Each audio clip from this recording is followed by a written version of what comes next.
tal amigos? Yo soy Alexia y están viendo de todo. El día de hoy vamos a conocer las historias, los relatos y las obras de grandes mujeres escritoras de nuestro tiempo. Poetas, artistas, periodistas, todas ellas entregadas a las letras de mujer. ¿Qué dicen? ¿Me acompañan? Vamos a comenzar.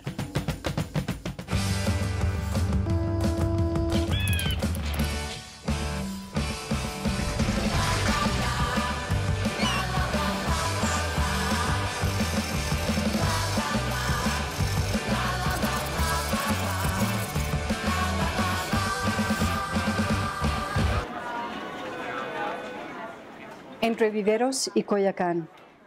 El metro hace aquí una de tantas paradas entre estaciones. Quieto, hasta que otro tren lo pasa rozando en la oscuridad. Todo un minuto pasa y todavía no hay seña que nos mueva en ningún sentido. No hay brisa que se abra paso entre las ventanas abiertas. La gente voltea a ver su reloj cuando de repente las luces se apagan. Sigue el calor subiendo en la negrura. Pasan 5 minutos. Absoluto silencio. Los pasajeros recrean mentalmente explicaciones en busca de una probable causa. El chofer se ha vuelto loco de repente. En la estación que sigue se aventó un suicida. Una mujer está dando a luz. Un terremoto hizo añicos la ciudad. 10 minutos se deslizan y todavía no hay nada. Y ahora los pasajeros se preguntan, ¿cuánto tiempo tardarán los equipos de rescate? Nos acompaña Tania Huntington. Muchas gracias por recibirnos aquí en tu casa para platicar no solo de tu obra, sino también de la importancia que tienen las mujeres en las letras. ¿En qué momento de tu vida decidiste que te ibas a encaminar hacia las letras? La respuesta será semejante para muchos de los que nos dedicamos a las letras y tiene que ver con el hogar. Mi madre era una lectora adicta y estaba cursando una maestría en letras cuando yo nací, así que no teníamos muchas cosas en casa. Vengo de una familia rural, campesina. De hecho, mis padres fueron los primeros en lograr tener una educación superior, pero siempre había espacio y de algún modo dinero para los libros, ¿no? Para la biblioteca de mi madre, así que me contagió esa obsesión con los libros. Y claro, uno empieza leyendo vorazmente y hay un momento en que esa lectura se convierte en escritura. Como tengo una educación en letras, realmente eso, digamos, ayuda a que uno desarrolle la herramienta crítica, el aparato crítico. Y nada me da más placer después de leer algo que me interesa de sobremanera, poder escribir o aportar algo a la crítica que existe alrededor de ese autor o de ese libro. Así que forma parte de, digamos, se siente muy distinto escribir crítica literaria que escribir poesía, pero los dos forman parte de mi ser. Para el patán. Tu obsequio navideño me llegó el otro día, una canasta llena de jabones y cremas. Creí que debías saberlo. Podía asegurar que había estado en tu closet durante años. Parece algo de última hora para darle a tu criada. Un aroma, de hecho, se pegó al celofán. Me recuerda a la peste que se quedó conmigo desde la última vez que fui a lavar el caño y olvidé de ponerme unos guantes de hule. Descubrí que se habían secado los ungüentos cuando al fin pude abrirlos. ¿Qué decir del amor? Tu disecación, creo, lo dice todo. Gracias por haberte acordado de mí en estas fechas. Ya terminé contigo. La razón es tu obsequio. Y crítica justamente significa, digamos, tomar en la agricultura, por ejemplo, distintos tipos de semilla y estarlos separando. Decir, estas son las buenas, estas son las malas, estas sirven, estas no, o estas tienen tal forma y estas tienen otra forma. La crítica ahí nace, es como, más allá de decir, me gustó o no este libro, es un poco decir, tiene estas características, tiene estos aspectos en común con otros, es diferente a estos otros de tal o cual manera. Es como desarrollar una visión más completa del libro, ¿no? O de la obra del autor. ¿Qué relación hay entre vida y obra? Hay que matar al autor primero, como sugería Roland Barthes, con tal de explorar plenamente el alcance de su creación. O nos sigue aportando, en su calidad de progenitor, un contexto imprescindible. Sea cual sea la respuesta, a la hora de ejercer la crítica, de algo podemos estar seguros. La relación vida-obra es a veces disfuncional. Por mucho que privilegiemos el texto escrito como si fuera un ente autónomo, una biografía desafortunada tiene la capacidad de contaminar no solo la recepción de un libro, sino también su interpretación literaria o incluso su permanencia en la bóveda de las letras. Empecé a escribir poemas cuando tenía más o menos 9 años. ¿Y de dónde venía? Venía justamente de un género literario que para mí es inmensamente importante, tanto en inglés como en español, que es la literatura infantil. Y tuve la gran suerte de que cuando yo era niña existían unos autores soberbios de literatura infantil, de libros para niños que rimaban y eran poesía, pero en retrospectiva eran bastante vanguardistas, así como si fueran casi textos surrealistas o dadaístas, y que tenían mucho de lírico, pero también mucho de divertido, de lúdico. Gracias a este poema, ya no podré olvidar cómo te sentaste en el asiento trasero y de la nada me preguntaste si tenían lengua o no los tiburones. No supe la respuesta. Entonces me pasaste tus binoculares para ver las marcas dibujadas con gis que hicieron las estrellas a 130 kilómetros por hora contra la negrura de un cielo no empañado por luces de ciudad. Y me dijiste que todo verso escrito aspira a convertirse en paradoja, como cantar sin música. Así es esta canción que te dedico. La literatura es aparato que es capaz de romper todas las reglas, incluso las de la física. Pueden transcurrir cosas dentro de un libro que no son posibles dentro de nuestra realidad. Con un libro podemos viajar a Marte y en la vida real todavía no. Así que realmente son unas máquinas que crean experiencias que son no solo disfrutables, sino imposibles de otra manera. Hoy se ha dado cuenta de algo. Envejecer es pensar a cada minuto que todo era mejor antes. No quiere imaginarse diciendo cosas como hace unos años, ¿te acuerdas? Fíjate cómo todo ha cambiado. Pero a menudo habla del pasado. Las cosas nunca son como antes, se dice, ni las personas, ni los hechos. 1000 veces piensa, a menudo lo piensa, casi siempre lo piensa. ¿Cómo la verán los otros? ¿Qué cosas dirán de ella? La manera mecánica de combinar los colores, mirarse en el espejo, ensayar la sonrisa, cómo estar seria, observar a una persona a los ojos, la vida dando exámenes, lo piensa, se da cuenta. No hay vida que aguante, pero ha aguantado. Lo mucho que ha tenido que soportar. Antes, ya no soporta nada. Y ahora tenemos el placer de la compañía de Mónica Maristain. Mónica es periodista, es escritora y es una mujer verdaderamente apasionada por las letras. Mónica, ¿consideras que podemos decir que el ser escritor es también un oficio? Yo creo que ser escritor sí es un oficio, porque si tú no escribes no puedes ser escritor, digamos, ¿no? En realidad, más allá del talento, lo que tú tienes que hacer es realmente escribir. Para mí sí es un oficio porque yo vivo de escribir. Escribo 4 o 5 notas por día. Me di cuenta que al principio yo escribía por descarga emocional. En ese momento no había internet, no teníamos televisión, éramos pobres, digamos. Y la literatura siempre estaba ahí, la lapicera y el papel, digamos, ¿no? Y empecé a escribir por descarga emocional, por las cosas que me pasaban, por las cosas que iba descubriendo. Más tarde el periodismo me llamó, empecé a encontrar trabajo en lo que a mí me gustaba, que era escribir, digamos, ¿no? Y estuve mucho tiempo y hasta ahora volcada al periodismo, primero de deportes, luego de música, de letras, y hace como unos 20 años empecé a escribir libros, digamos, ¿no? Primero fueron los libros de fútbol, luego fueron libros de entrevistas, luego fue el libro de Bolaño, y ahora estoy preparando un libro sobre Daniel Sada y me encanta escribir. Si de algo ha tenido culpa el inglés David Beckham es de carecer de todo complejo que le haga pedir perdón al cielo por las enormes dotes que le ha tocado en el reparto. David es un jugador que provoca grandes desencuentros, posee un poder mediático extraordinario y eso lo convierte en una estrella. Pero desde que pisa el vestuario es un futbolista de los pies a la cabeza. Eso resulta admirable, dijo Jorge Valdano. Me sucede que cuando leo a diferentes autores, hay una voz, que es la voz que en mí lee, pero también puedo percibir la voz del otro, la voz del que escribe. ¿Cómo es la voz de Mónica Maristain?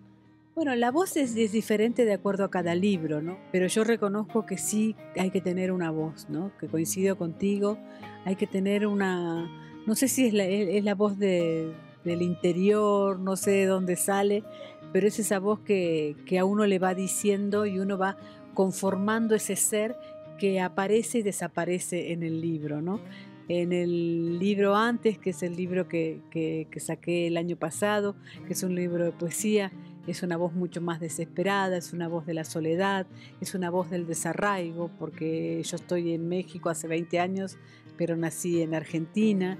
Y en el libro de futbolistas es un poco el periodismo, es un poco decir, bueno, voy a hablar de estos futbolistas que me gustan muchísimo. Ahora me está empezando otra vez a gustar el fútbol y me encanta, pero es una voz mucho más informativa, mucho más divertida, si se quiere, ¿no? Las huellas de la pobreza están a la vista. El cuerpo lacerado por las quemaduras de infancia, Carlos Alberto Tevez, nacido el 5 de febrero de 1984, está viviendo una segunda vuelta a pesar de su juventud.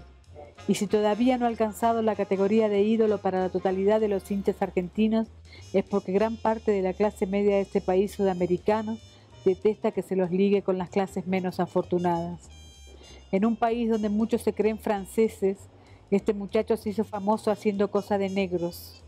Por lo pronto, jugar al fútbol con una potencia extraordinaria, usando la delantera tanto dentro como fuera del área, lo que le hizo conseguir un contrato de $22 millones para poder jugar en el Corinthians y los arrumacos de unas cuantas modelos excitadas al compás del dinero. Otro de tus libros que habla sobre Roberto Bolaño, este escritor chileno, ¿qué te llevó a escribir sobre él? Bueno, fundamentalmente el haberlo conocido, no lo conocí personalmente, pero sí lo conocí por correo, hablábamos por teléfono y murió muy joven, murió a los 50 años en el 2003. Fue realmente una pérdida muy grande también para él, sobre todo porque él pensaba vivir, pero comencé a investigar, a hacer un poco esta biografía de la que hablan los que nos quisieron, digamos, ¿no? Entonces estuve acá en México, fui a Barcelona y es un libro muy querido por mí porque volqué muchísimas de las cosas que yo sentía por su literatura y creo que es uno de los mayores escritores en lengua española de los últimos años, digamos. Yo creo que en los últimos 20 años es Bolaño o Bolaño, no hay otra, ¿no? Resuena en mí sobre todo el verso con la perfección de una imagen, porque a tan pocos años de la pérdida irreparable de Roberto Bolaño, apenas una década en el tiempo infinito, su figura es perfecta en la evocación de tantas personas que lo quisieron. Es difícil que el escritor que cambió el rumbo de la literatura de nuestro continente sea alguna vez un par de palabras sin sentido. Ay, Maristain, aún respiro y ya soy el segundo de la cola. Besos, Bolaño.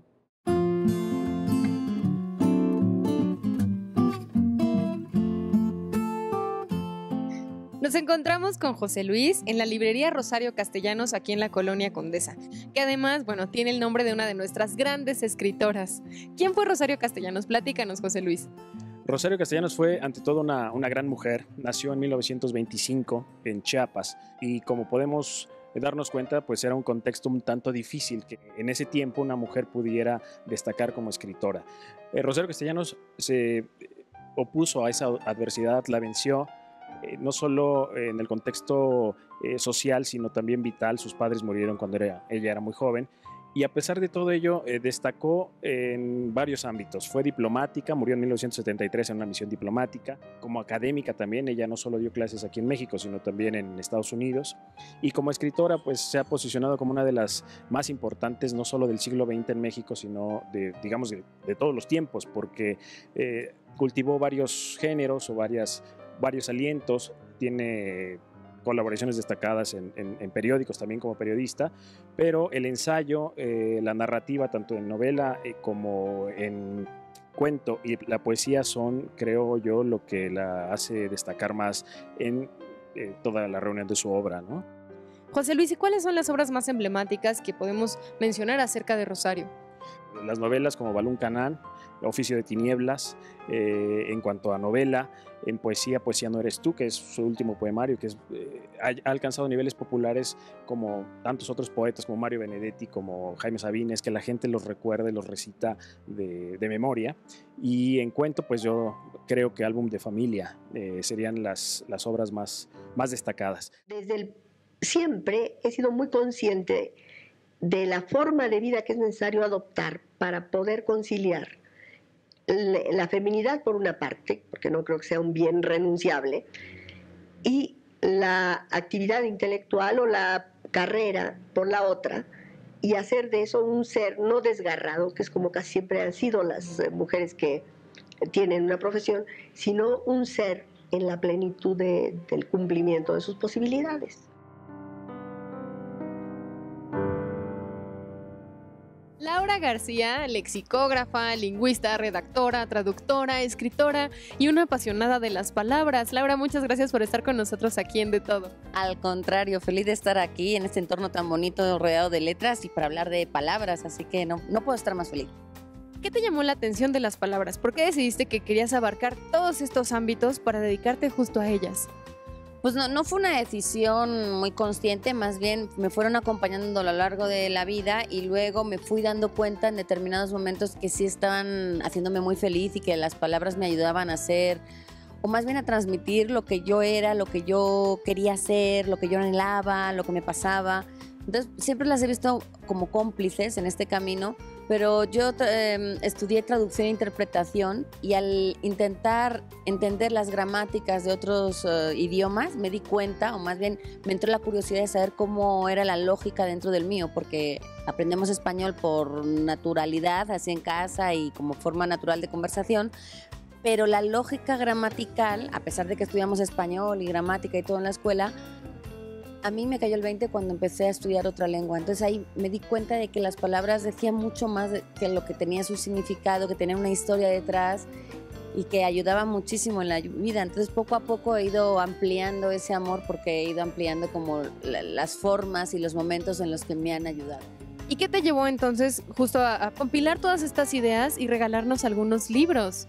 En realidad Funderelele nació como un juego, porque yo lo que hice fue poner en Twitter esos hallazgos que yo tenía de casualidad porque editaba, porque leía libros y lo que sea. Cada vez que me encontraba una palabra que era curiosa y que me llamaba la atención, que era una acción o un objeto muy cotidiano que nos rodeaba y que era muy desconocido. Entonces las fui ahí como poniendo en una lista que se fue agrandando hasta que al final se convirtió en este proyecto que consiste en contar una historia de cada palabra, son 71 palabras, de cómo llegaron a mi vida, cómo yo me las topé, quién me las regaló, en qué momento fue y en qué circunstancia, porque no siempre es leyendo, a veces es yendo por la calle, a veces es en la barra de un bar, nunca sabes dónde pueden estar esas palabras curiosas escondidas. Lúnula. Espacio blanquecino semicircular que se asoma en la raíz de las uñas. Tengo debilidad por las esdrújulas, así que esta palabra venía ya con ventaja para ser de las preferidas. Además, soy de las lunáticas que mira ese lunar que tiene el cielo todas las noches y le dice adiós antes de irse a dormir, convencida de que el conejo que ya habita me trae los besos que me manda mi madre desde España al terminar el día. ¿Se imaginan lo que sentí al saber que tenemos emisarias de la luna en cada dedo?